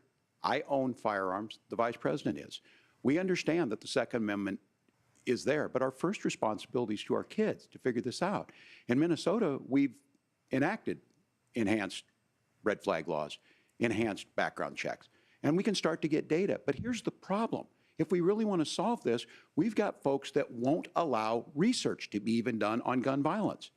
And this idea that we should just live with it, and here's what I do think, that this is a good start to the conversation. I 100% believe that Senator Vance hates it when these kids, it's abhorrent and it breaks your heart. I agree with that. But that's not far enough when we know there are things that worked. I've spent time in Finland and seen some Finnish schools.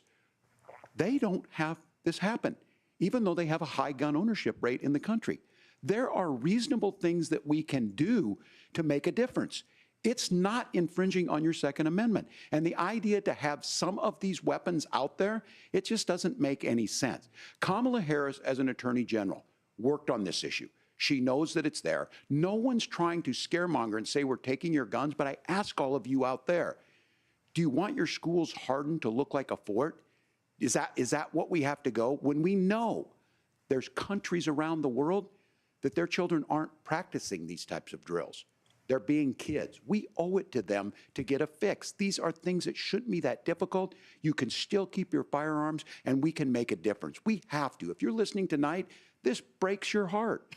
Senator? Tim, first of all, I didn't know that your 17-year-old witnessed a shooting, and I'm sorry about that, and I hope that he's appreciate doing you okay. saying so. Christ have mercy. It is awful.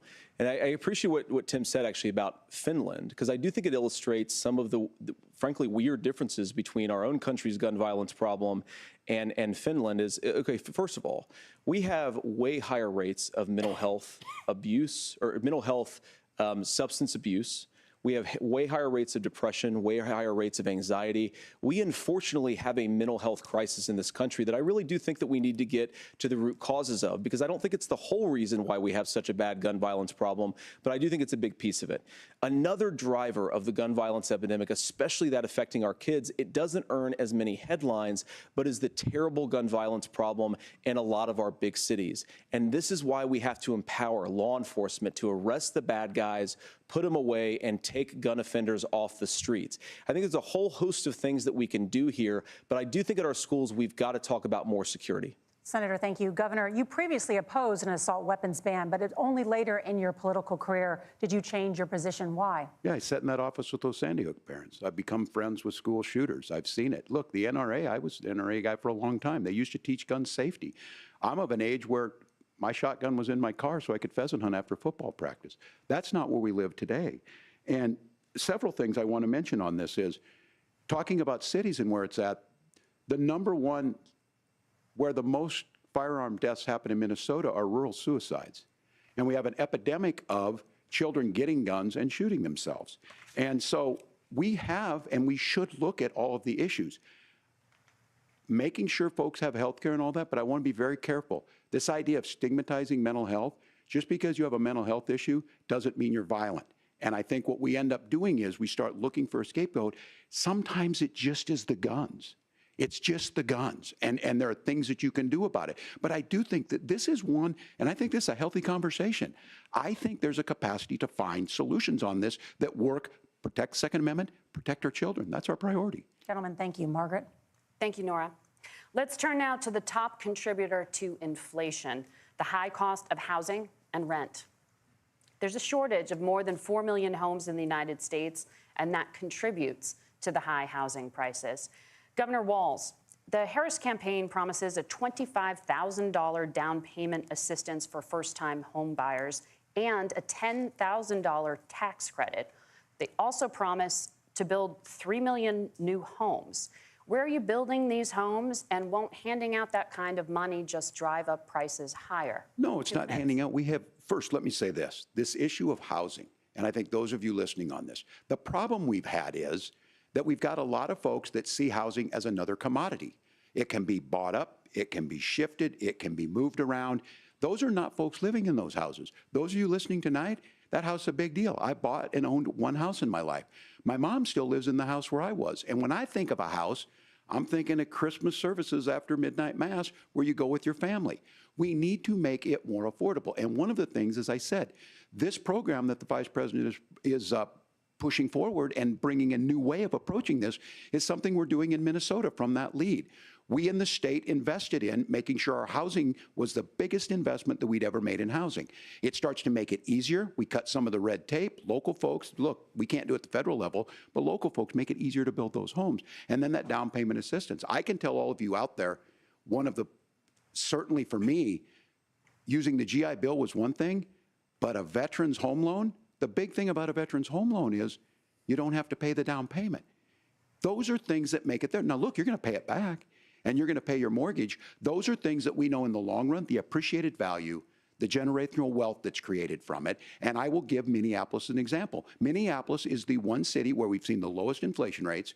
We've seen a 12% increase in stock because we've put some of these things in, and we're implementing a state program to make sure we give some of that down payment assistance. We get it back from people because here's what we know. People with stable housing end up with stable jobs. People with stable housing have their kids able to get to school. All of those things in the long run end up saving our money. And that's the thing that I think we should be able to find some common ground in, but we can't blame immigrants for the only reason. That's not the case that's happening in many cities. The fact of the matter is that we don't have enough naturally affordable housing, but we can make sure that the government's there to help kickstart it, create that base. Governor, your time is up. Senator Vance, as far as your campaign's position, the promise is to seize federal lands to build homes, remove regulation, provide tax breaks, and cut back on immigration, which you say pushes up prices. Where are you going to build all the new homes you're promising, and what part of any of this plan will provide immediate relief? You have 2 minutes. Well, first of all, Tim just said something that I agree with. We don't want to blame immigrants for higher housing prices, but we do want to blame Kamala Harris for letting in millions of illegal aliens into this country, which does drive up costs, Tim. 25 million illegal aliens competing with Americans for scarce homes is one of the most significant drivers of home prices in the country. It's why we have massive increases in home prices that have happened right alongside massive increases in illegal alien populations under Kamala Harris's leadership. Now, Tim just mentioned a bunch of ideas. Now, some of those ideas I actually think are halfway decent, and some of them I disagree with. But the most important thing here is Kamala Harris is not running as a newcomer to politics. She is the sitting vice president. If she wants to enact all of these policies to make housing more affordable, I invite her to use the office that the American people already gave her, not sit around and campaign and do nothing while Americans find the American dream of homeownership completely unaffordable. Now, you asked, Margaret, what would immediately change the equation for American citizens? If you lower energy prices, as Donald Trump says, drill, baby, drill, one of the biggest drivers of housing costs aside from illegal immigration is, think about it, if a truck driver is paying 40% more for diesel, then the lumber he's delivering to the job site to build the house is also going to become a lot more expensive. If we open up American energy, you will get immediate pricing relief for American citizens, not, by the way, just in housing, but in a whole host of other economic goods, too. Senator Vance, you still have 23 seconds there. Do you want to answer? Can I have it? Where, yeah. Governor, we will get to you in a moment. But, Senator, where are you going to seize the federal lands? Can you clarify? Well, what Donald Trump has said is we have a lot of federal lands that aren't being used for anything. They're not being used for a national park. They're not being used, and they could be places where we build a lot of housing. And I do think that we should be opening up building in this country. We have a lot of land that could be used. We have a lot of Americans that need homes. We should be kicking out illegal immigrants who are competing for those homes, and we should be building more homes for the American citizens who deserve to be here. Senator, your time is up. Governor, I do want to let you respond to the allegation that the vice president is letting in Well, of course, that's not true. And again, you have the facts. I guess we agreed not to fact check. I'll check it. That, look, crossings are down compared to when Donald Trump left office. But it's, again, blaming and not trying to find the solution. I was going to ask, though, on this question, are we going to drill and build houses in the same federal land? And I think when people hear federal lands, these are really important pieces of land. Now, Minnesota doesn't have a lot of federal lands. I know in the western part of the countries we do. There's not a lot of federal lands in and around Minneapolis, for example. So the issue is I don't understand the federal lands issue unless we see this, and I worry about this as someone who cares deeply about our national parks and our federal lands. Look, Minnesota, we protect these things. We've got about 20% of the world's fresh water. These lands protect. They're there for a reason. They belong to all of us. But again, this is when you view housing and you view these things as commodities. Like, there's a chance to make money here. Let's take this federal land and let's sell it to people for that. I think there's better ways to do this. We've seen it in Minnesota. We're able to refurbish some of these houses. We're able to make some investments. That gets people in. And I'm still on the fact on this. Economists, Senator Vance, you said you don't like the economists. Which economists are saying that it is immigrants that's adding to the cost? Governor, your time is up. But Senator, on that point, I'd like for you to clarify. There are many contributing factors to high housing costs. What evidence do you have that migrants are part of this problem? Well, there's a Federal Reserve study that we're happy to share after the debate. We'll put it up on social media, actually, that really drills down on the connection between increased levels of migration, especially illegal immigration, and higher housing prices. Now, of course, Margaret, that's not the entire driver of higher housing prices. It's also the regulatory regime of Kamala Harris. Look, we are a country of builders. We're a country of doers. We're a country of explorers. But we increasingly have a federal administration that makes it harder to develop our resources resources, makes it harder to build things, and wants to throw people in jail for not doing everything exactly as Kamala Harris says they have to do. And what that means is that you have a lot of people who would love to build homes who aren't able to build homes. I actually agree with Tim Walz. We should get out of this idea of housing as a commodity. But the thing that has most turned housing into a commodity is giving it away to millions upon millions of people who have no legal right to be here. What are the federal regulations? I deal with this as a governor. You can very quickly reply. I'm sorry. I get this as a governor, and I don't necessarily disagree with that in some cases, many of those are local, many of them are state. I don't know which ones are federal, but I think whenever we talk regulations, people think they can get rid of them. I think you want to be able to get out of your house in a fire. I think you want to make sure that it's fireproof and those types of things. So which are the regulations? Because the vice president's not responsible for those. Congress writes those. Governor, thank you. Gentlemen, we have a lot to get to. You're passionate about the housing crisis, I can tell. But Nora? Thank you. One of the top problems facing Americans is the high cost of health care. Senator Vance, at the last presidential debate, former President Trump was asked about replacing the Affordable Care Act. In response, he said, "I have concepts of a plan." Since then, Senator, you've talked about changing how chronically ill Americans get health insurance. Can you explain how that would work? And can you guarantee that Americans with pre-existing conditions won't pay more? I'll give you 2 minutes. Well, of course, we're going to cover Americans with pre-existing conditions. In fact, a lot of my family members have gotten health care. I believe, members of my family actually got private health insurance, at least for the first time, switched off of Medicaid onto private insurance for the first time under Donald Trump's leadership. And I think that, a lot of people have criticized this concepts of a plan remark. Look, it's very simple common sense. I think as Tim Walz knows from 12 years in Congress, you're not going to propose a 900-page bill standing on a debate stage. It would bore everybody to tears, and it wouldn't actually mean anything because part of this is the give and take of bipartisan negotiation.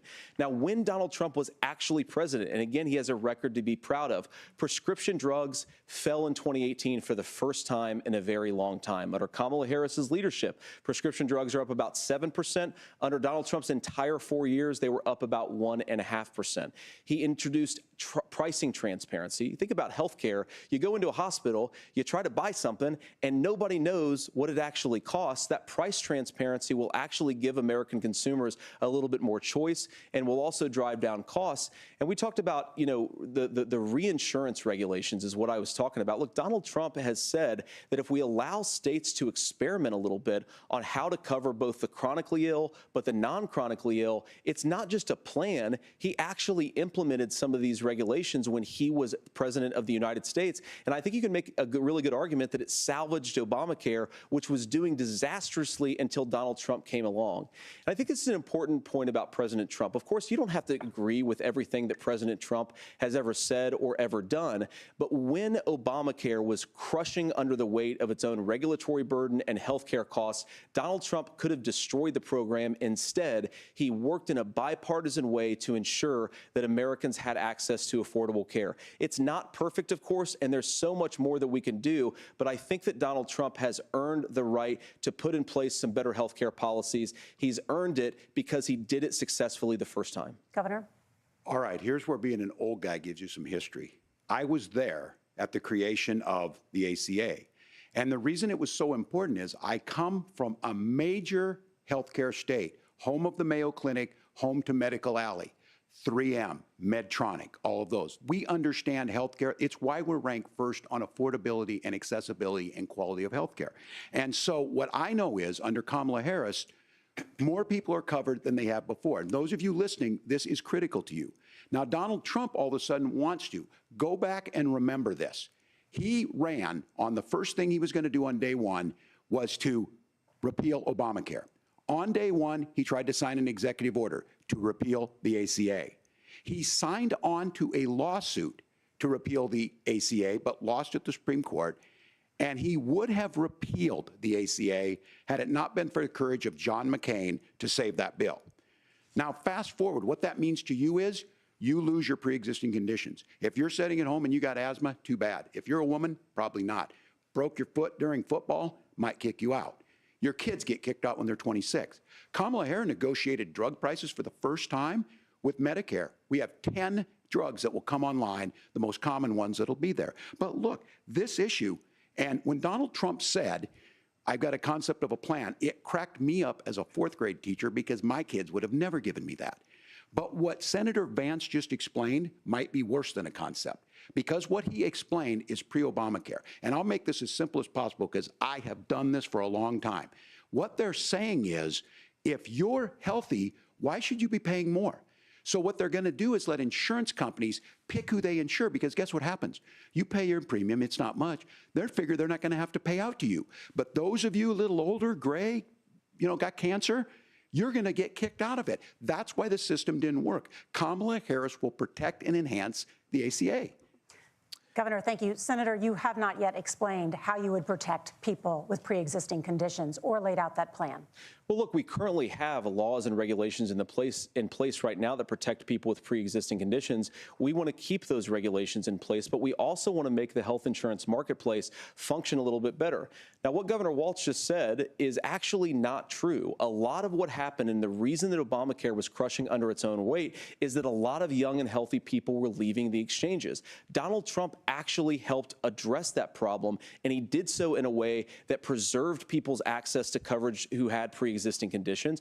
But again, something that these guys do is they make a lot of claims about if Donald Trump becomes president, all of these terrible consequences are going to ensue. But in reality, Donald Trump was president. Inflation was low. Take-home pay was higher. And he saved the very program from a Democratic administration that was collapsing and would have collapsed absent his leadership. He did his job, which is govern in a bipartisan way and get results, not just complain about problems, but actually solve them. Governor, did enrollment under the Affordable Care Act go up under the Trump administration? It's higher now that we've seen it go up. Look, people are using it. The system works. And the question about this of young people or whatever, that's the individual mandate piece of this. And Republicans fought tooth and nail saying, well, Americans should be free to do this. Well, then what happens is... So you think the individual mandate's a good idea? You shrink. I think the idea of making sure the risk pool is broad enough to cover everyone, that's the only way insurance works. When it doesn't, it collapses. You are asking pre-ACA where we get people out. Look, people know that they need to be on health care. People expect it to be there. And when we are able to make it, and we are making it this way, when we incentivize people to be in the market, when we help people who might not be able to afford it get there, and we make sure then when you get sick and old, it's there for you. Because I heard people say, well, I don't want to buy into Medicare or whatever. Good luck buying health care once you get past 70. So look, the ACA works. We can continue to do better. Kamala Harris did that. The way she made everything better was negotiating those 10 drugs on Medicare for the first time in American history. Thank you. Margaret? Can I address that? I apologize. We're out of time. ahead, We have a Nora. number of subjects to discuss. Margaret? Let's talk about families in America. There is a child care crisis in this country, and the United States is one of the very few developed countries in the world without a national paid leave program for new parents. Governor Walz, you've said that if Democrats win both the White House and Congress, this is a day one priority for you.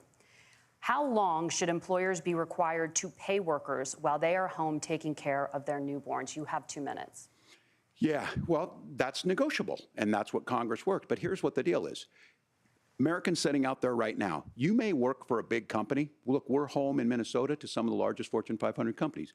Kamala Harris knows that in California. Those companies provide paid family medical leave. One is, I think they're moral and they think it's a good thing, but it also keeps their employees healthy. We in Minnesota passed a paid family medical leave. You have a child, and I had to go back to work 5 days after my kids were born. This allows you to stay home a certain amount of time. What we know is that gets the child off to a better start, the family works better, we stay in their employers, we get more consistency in that. So Kamala Harris has made it a priority. We implemented it in Minnesota and we see growth. That's how you become a pro-business state. But the negotiations on it, and here's the issue, those big companies are able to offer it.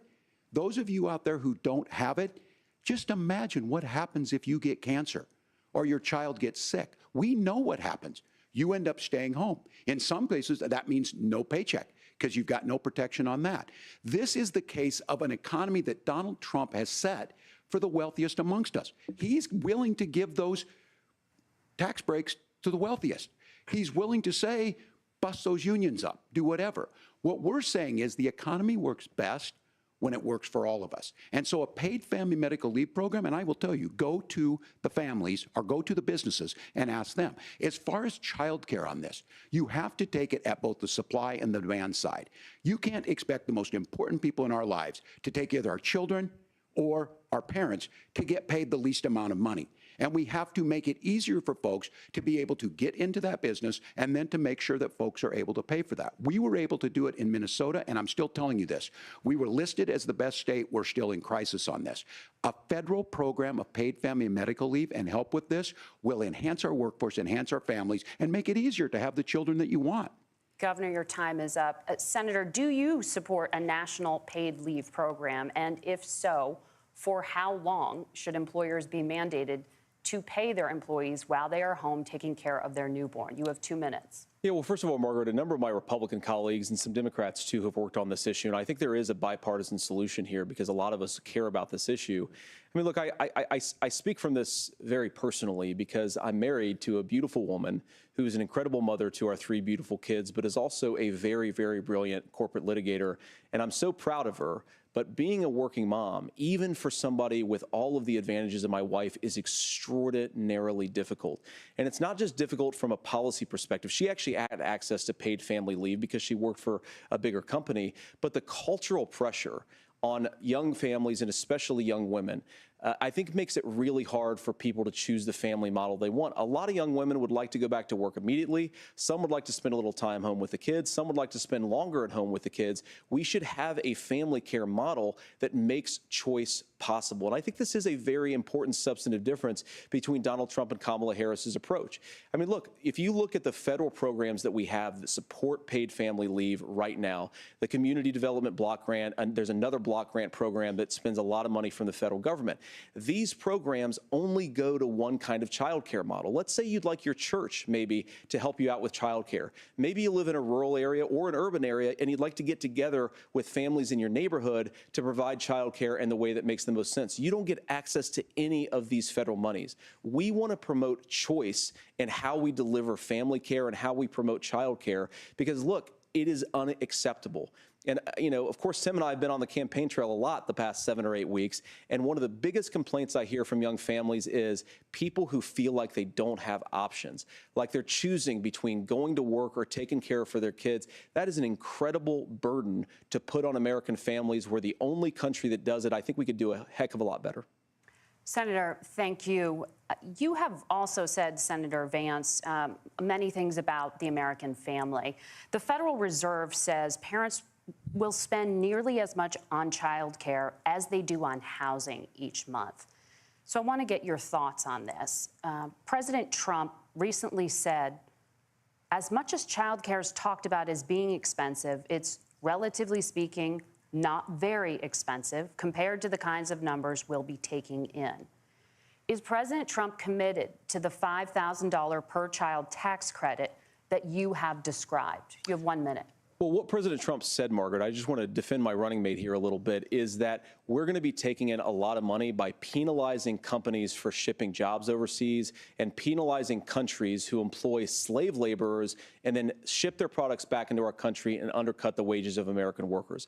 It's the heart of the Donald Trump economic plan. Cut taxes for American workers and American families. Cut taxes for businesses that are hiring and building companies in the United States of America, but penalize companies and countries that are shipping jobs overseas. That's the heart of the economic proposal. And I think what President Trump is saying is that when we bring in this additional revenue with higher economic growth, we're going to be able to provide paid family leave, child care options that are viable and workable for a lot of American families. Can you clarify how that will solve the child care shortage? Well, because as Tim said, a lot of the child care shortage is we just don't have enough resources going into the multiple people who could be providing family care options. And we're going to have to, unfortunately, look, we're going to have to spend more money. We're going to have to induce more people to want to provide child care options for American families, because the reason it's so expensive right now is because you've got way too few people providing this very essential service. Thank you, Senator. Governor Walz, your ticket also has some child care tax credit proposals. Do you think Congress will agree to the $6,000 credit for newborns and $3,000 credit for children over the age of 6, as your campaign has promised? Is that realistic? Well, if these members of Congress are listening to anybody, I can tell you, and this is the biggest issue. Everybody listening tonight knows. I mean, I'm sure they were shocked to hear it's not that expensive. And let's be clear, whether it's $5,000 or $6,000, that pays you about 3 or 4 months.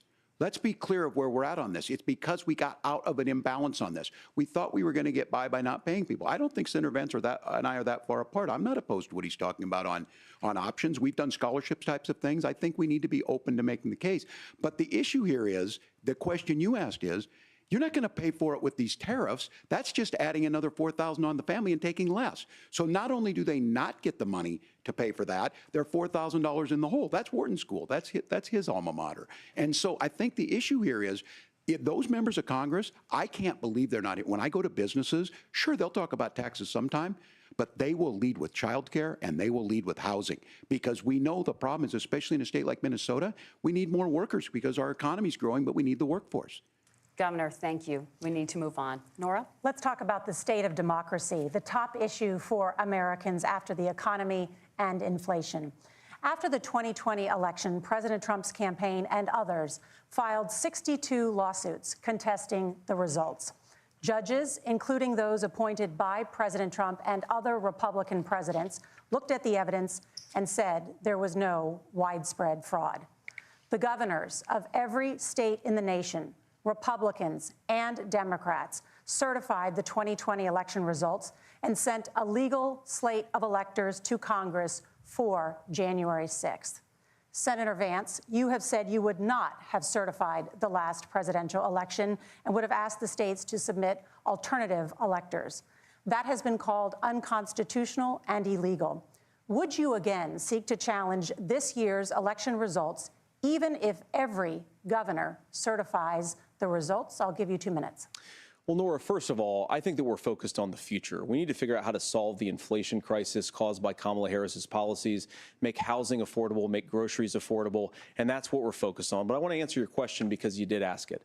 Look, what President Trump has said is that there were problems in 2020, and my own belief is that we should fight about those issues, debate those issues peacefully in the public square, and that's all I've said, and that's all that Donald Trump has said. Remember, he said that on January the 6th, the protesters ought to protest peacefully. And on January the 20th, what happened? Joe Biden became the president.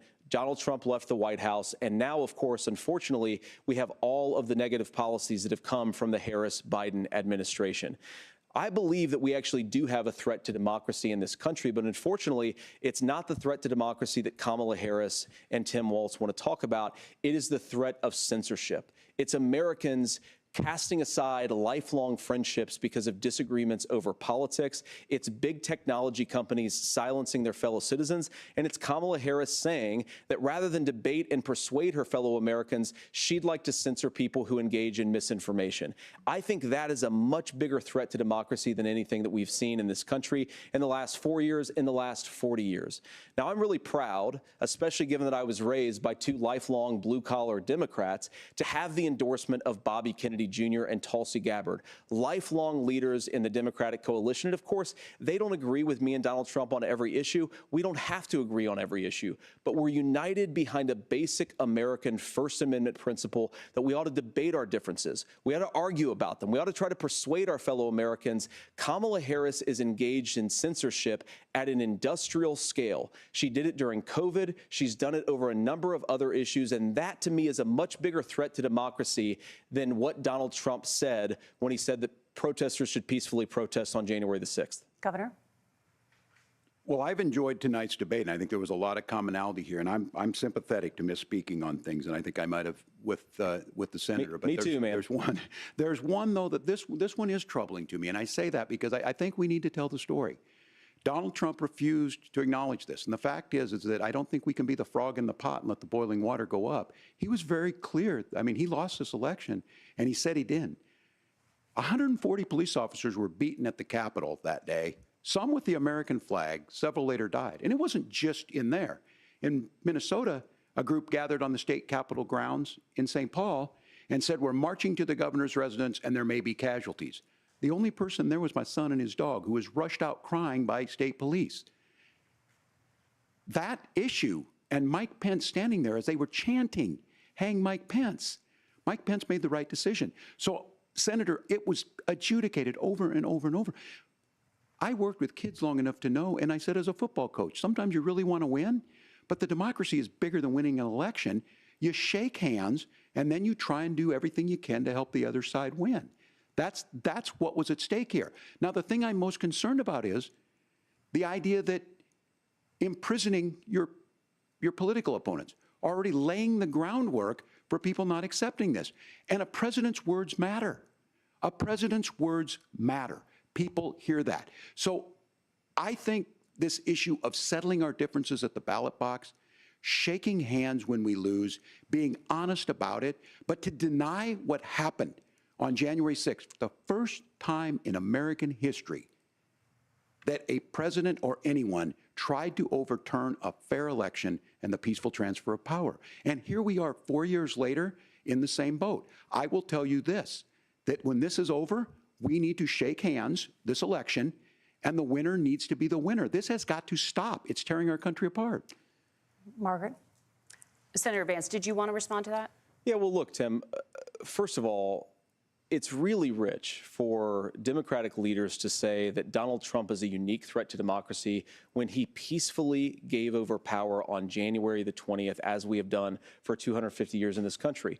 We are going to shake hands after this debate and after this election. And of course, I hope that we win, and I think we're going to win. But if Tim Walz is the next vice president, he'll have my prayers, he'll have my best wishes, and he'll have my help whenever he wants it.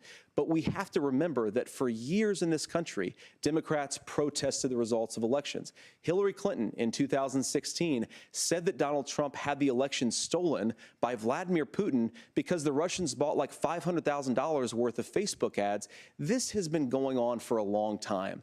And if we want to say that we need to respect the results of the election, I'm on board. But if we want to say, as Tim Walz is saying, that this is just a problem that Republicans have had, I don't buy that. Governor. January 6th was not Facebook ads. And I think a revisionist history on this. Look, I don't understand how we got to this point. But the issue was that happened. Donald Trump can do it. And all of us say there's no place for this. It has massive repercussions. This idea that there's censorship to stop people from threatening to kill someone, threatening to do something, that's not censorship. Censorship is book banning. We've seen that. We've seen that brought up. I just think for everyone tonight, and I'm going to thank Senator Vance. I think this is the conversation they want to hear. And I think there's a lot of agreement. But this is one that we are miles apart on. This was a threat to our democracy in a way that we had not seen. And it manifested itself because of Donald Trump's inability to say. He is still saying he didn't lose the election. I would just ask that. Did he lose the 2020 election? Tim, I'm focused on the future. Did Kamala Harris censor Americans from speaking their mind in the wake of the 2020 COVID situation? That is a damning non-answer. It's a damning non-answer for you to not talk about censorship. Obviously, Donald Trump and I think that there were problems in 2020. We've talked about it. I'm happy to talk about it further. But you guys attack us for not believing in democracy. The most sacred right under the United States democracy is the First Amendment. You yourself have said there's no First Amendment right to misinformation. Kamala Harris wants to use the power of government and big tech to silence people from speaking their minds. That is a threat to democracy that will long outlive this present political moment. I would like Democrats and Republicans to both reject censorship. Let's persuade one another. Let's argue about ideas, and then let's come together afterwards. You can't yell fire in a crowded theater. That's the test. That's the Supreme Court test. Tim, fire in a crowded theater. You guys wanted to kick people off of Facebook for saying that toddlers shouldn't wear masks. Senator, the governor does have the floor. Fire in a crowded theater. That is criticizing the policies of the government, which is the right of every American. Senator, the governor does have the floor for 1 minute to respond to you. Yeah. Well, I don't run Facebook. What I do know is I see a candidate out there who refused, and now again, and I'm pretty shocked by this. He lost the election. This is not a debate. It's not anything anywhere other than in Donald Trump's world. Because look, when Mike Pence made that decision to certify that election, that's why Mike Pence isn't on this stage. What I'm concerned about is Where is the firewall with Donald Trump? Where is the firewall if he knows he could do anything, including taking an election, and his vice president's not going to stand to it? That's what we're asking you, America. Will you stand up? Will you keep your oath of office, even if the president doesn't? And I think Kamala Harris would agree. She wouldn't have picked me if she didn't think I would do that, because of course that's what we would do. So, America, I think you've got a really clear choice on this election of who's going to honor that democracy and who's going to honor Donald Trump. Governor, your time is up. Thank you, gentlemen. We will be right back with both of our candidates. The CBS News vice presidential debate continues.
Welcome back to the CBS News Vice Presidential Debate. It is now time for the closing statement. Senator Vance won the virtual coin toss and elected to go last. So, Governor Walz, you are first. You have 2 minutes. Well, thank you, Senator Vance. Thank you to CBS News. And most importantly, thank you to all of you. If you're still up and the folks who miss Dancing with Our Stars, I appreciate it. But look, the support of the democracy matters. It matters that you're here. And I'm as surprised as anybody of this coalition that Kamala Harris has built, from Bernie Sanders to Dick Cheney to Taylor Swift, and a whole bunch of folks in between there. And they don't all agree on everything, but they are truly optimistic people. They believe in a positive future of this country and one where our politics can be better than it is. And I have to tell you, that better than it is the sense of optimism that there can be an opportunity economy that works for everyone, not just to get by, but to get ahead. And the idea that freedom really means something. Not the freedom of government to be in your bedroom or exam room, but the freedom for you to make choices about yourself. Now, look, we all know who Donald Trump is. He's told us, and as Maya Angelou said, believe him when he told you that. His first inaugural address talked about American carnage, and then he spent 4 years trying to maybe do that. Senator Vance tonight made it clear he will stand with Donald Trump's agenda. He will continue to push down that road. Excuse me. Kamala Harris gives us a different option. Now, I'll have to tell you, I'm going to be careful about the quotes, but there's one that Senator Vance said that does resonate with me. He said, Donald Trump makes the people I care about afraid. A lot of America feels that way. We don't need to be afraid. Franklin Roosevelt was right. All we have to fear is fear itself. Kamala Harris is bringing us a new way forward. She's bringing us a politics of joy. She's bringing real solutions for the middle class, and she's centering you at the heart of that. All the while asking everyone, join this movement, make your voices heard. Let's look for a new day where everybody gets that opportunity and everybody gets a chance to thrive. I humbly ask for your vote on November 5th for Kamala Harris. Governor Walz, thank you. Senator Vance, your closing statement. Well, I want to thank Governor Walz, you folks at CBS, and of course the American people for tuning in this evening. And one of the issues we didn't talk about was energy. And I remember when I was being raised by my grandmother, when she didn't have enough money to turn on the heat some nights because Ohio gets pretty cold at night and because money was often very tight. And I believe, as a person who wants to be your next vice president, that we are a rich and prosperous enough country where every American, whether they're rich or poor, ought to be able to turn on their heat in the middle of a cold winter night. That's gotten more difficult thanks to Kamala Harris's energy policies. I believe that whether you're rich or poor, you ought to be able to afford a nice meal for your family. That's gotten harder because of Kamala Harris's policies. I believe that whether you're rich or poor, you ought to be able to afford to buy a house. You ought to be able to live in safe neighborhoods. You ought to not have your communities flooded with fentanyl. And that, too, has gotten harder with because of Kamala Harris's policies. Now, I've been in politics long enough to do what Kamala Harris does when she stands before the American people and says that on day one, she's going to work on all these challenges I just listed. She's been the vice president for 3.5 years. Day one was 1,400 days ago, and her policies have made these problems worse. Now, I believe that we have the most beautiful country in the world. I meet people on the campaign trail who can't afford food, but have the grace and generosity to ask me how I'm doing and to tell me they're praying for my family. What that has taught me is that we have the greatest country, the most beautiful country, the most incredible people anywhere in the world. But they're not going to be able to achieve their full dreams with the broken leadership that we have in Washington. They're not going to be able to live their American dream if we do the same thing that we've been doing for the last 3.5 years. We need change. We need a new direction. We need a president who has already done this once before and did it well. Please vote for Donald Trump. And whether you vote for me or vote for Tim Walz, I just want to say I'm so proud to be doing this, and I'm rooting for you. God bless you, and good night. Senator Vance, thank you. And thank you both for participating in the only vice presidential debate of this election cycle. I'm Margaret Brennan. And I'm Norah O'Donnell. And a reminder, there are just 35 days until Election Day. Please get out and vote. And for all of us here at CBS News, thank you and good night.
You mean to tell me that nobody told me that they couldn't hear me for the last 90 minutes? I have their stream muted right now. This is why you can't hear anything from them. All right, why didn't anybody say anything 90 minutes ago? Never mind. Anyway, all right, appreciate y'all coming in. And we'll see you whenever.